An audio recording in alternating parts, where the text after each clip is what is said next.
because for all accepted purposes, at the age of 18, one is considered an adult. At age 18, you're considered responsible enough to enlist in the Army and vote for government officials and basically live as an individual person apart from all parental guidance. At age 18, you are allowed and more so encouraged to actively participate in the U.S. Army. This same age group that is deemed irresponsible to consume alcohol is yet handed guns and shipped overseas to fight for our country's freedom. Basically, the law states that you're old enough to take a bullet in another country, but you can't take a shot in your own.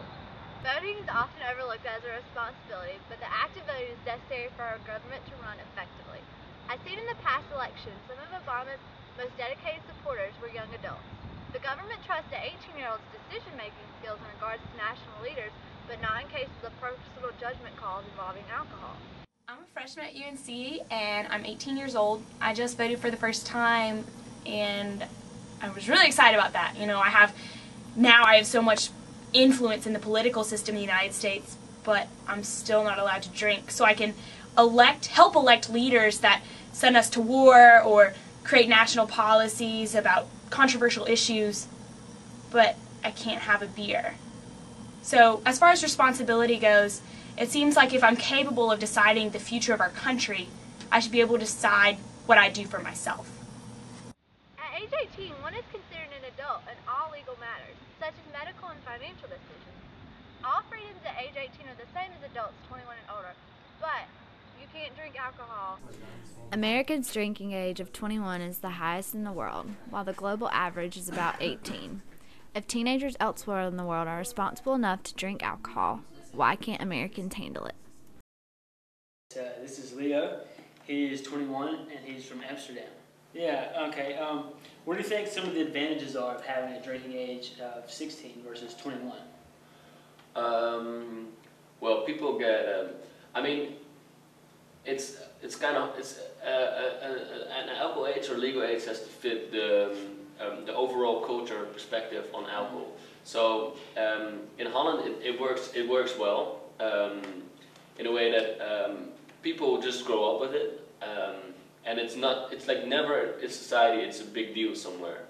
And so that those two have to go together, the culture and the legal drinking age. You cannot have a culture where it's not normal, like really awkward to drink, but at the same time have a 15 or 16 legal age, because those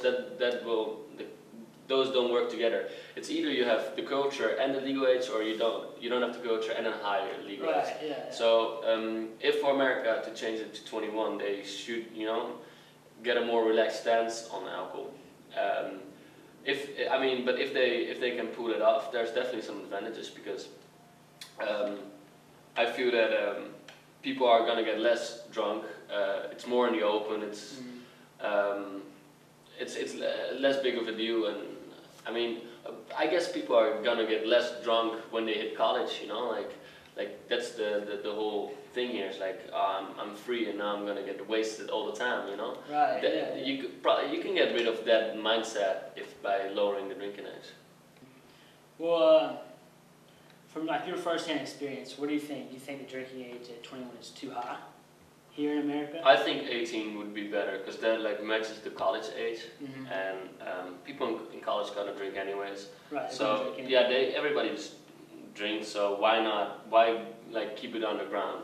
Why not uncovering it and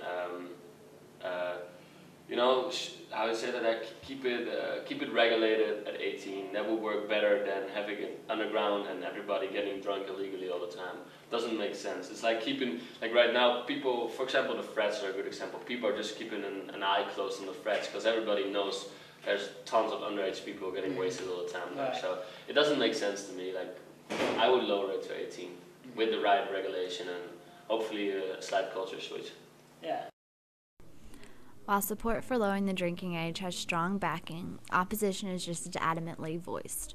Evidence is provided in this interview by Mothers Against Drunk Driving President Glenn Birch about why the drinking age should not be lowered.